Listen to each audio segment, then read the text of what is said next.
Luke chapter 12. In the meantime, when so many thousands of people had gathered together and they were trampling one another, he began to say to his disciples first, "Beware the leaven of the Pharisees, which is hypocrisy. Nothing is covered up that will not be revealed, or hidden that will not be known.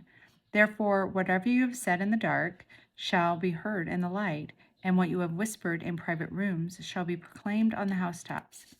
I tell you, my friends, do not fear those who kill the body, and after that have nothing more they can do.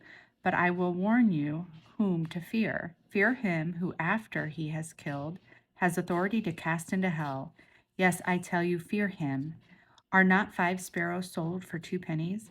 And not one of them is forgotten before God. Why, even the hairs of your head are all numbered. Fear not, you are of more value than many sparrows. And I tell you, everyone who acknowledges me before men, the Son of Man also will acknowledge before the angels of God. But the one who denies me before men will be denied before the angels of God. And everyone who speaks a word against the Son of Man will be forgiven, but the one who blasphemes against the Holy Spirit will not be forgiven. And when they bring you before the synagogues and the rulers and the authorities, do not be anxious about how you should defend yourself or what you should say, for the Holy Spirit will teach you in that very hour what you ought to say. Someone in the crowd said to him, "Teacher, tell my brother to divide the inheritance with me." But he said to him, "Man, who made me a judge and arbitrator over you?" And he said to them, "Take care and be on your guard against all covetousness, for one's life does not consist in the abundance of his possessions." And he told them a parable, saying, "The land of a rich man produced plentifully. And he thought to himself, 'What shall I do? For I have nowhere to store my crops.' And he said, 'I will do this. I will tear down my barns and build larger ones, and there I will store all my grain and my goods. And I will say to my soul, Soul, you have ample goods laid up for many years. Relax, eat, drink, be merry.' But God said to him, 'Fool, this night your soul is required of you, and you and the things that you have prepared, whose will they be? So is the one who lays up treasure for himself and is not rich toward God.' And he said to his disciples, 'Therefore I tell you, do not be anxious about your life, what you shall eat, nor about your body, what you shall put on. For life is more than food, and the body more than clothing. Consider the ravens, they neither sow nor reap, they have neither storehouse nor barn, and yet God feeds them. Of how much more value are you than the birds? And which of you, being anxious, can add a single hour to his span of life? If then you are not able to do as small a thing as that, why are you anxious about the rest? Consider the lilies, how they grow. They neither toil nor spin, yet I tell you, even Solomon in all his glory was not arrayed like one of these. But if God clothes the grass, which is alive in the field today and tomorrow is thrown into the oven, how much more will he clothe you, O you of little faith? And do not seek what you are to eat and what you are to drink, nor be worried. For all the nations of the world seek after these things, and your Father knows that you need them. Instead, seek his kingdom, and these things will be added to you. Fear not, little flock, for it is your Father's good pleasure to give you the kingdom.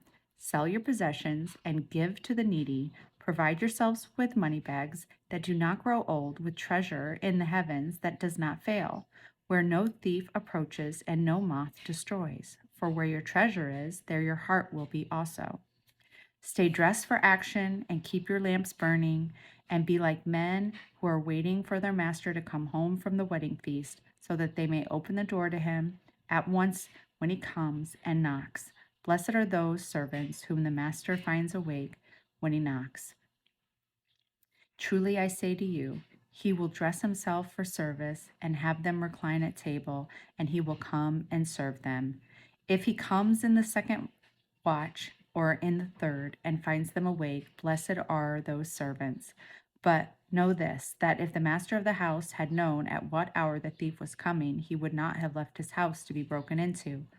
You also must be ready, for the Son of Man is coming at an hour you do not expect. Peter said, "Lord, are you telling this parable for us all?" And the Lord said, Who then is faithful and a wise manager whom his master will set over his household to give them their portion of food at the proper time? Blessed is that servant whom the master will find so doing when he comes. Truly I say to you, he will set him over all his possessions. But if that servant says to himself, my master is delayed in coming, and begins to beat the male and female servants, and to eat and drink and get drunk, the master of the servant will come on a day when he does not expect him, and in an hour when he does not know, and will cut him in pieces and put him with the unfaithful. And that servant who knew his master's will, but did not get ready or act according to his will receive a severe beating. But the one who did not know and did what deserved a beating will receive a light beating. Everyone to whom much was given, of him much will be required, and from him to whom they entrusted much, they will demand the more. I came to cast fire on the earth, and would that it were already kindled. I have a baptism to be baptized with, and how great is my distress until it is accomplished. Do you think that I have come to give peace on earth? No, I tell you, but rather division. For from now on, in one house there will be five divided, three against two, and two against one. House there will be five divided, three against two, and two against one. And two against three. They will be divided father against son, and son against father, mother against daughter, and daughter against mother, mother in law against daughter in law, and daughter in law against mother in law. He also said to the crowds, when you see a cloud rising in the west, you say at once, a shower is coming, and so it happened. And when you see the south wind blowing, you say, there will be scorching heat, and it happens. You hypocrites, you know how to interpret the appearance of the earth and sky, but you do not know how to interpret the present time.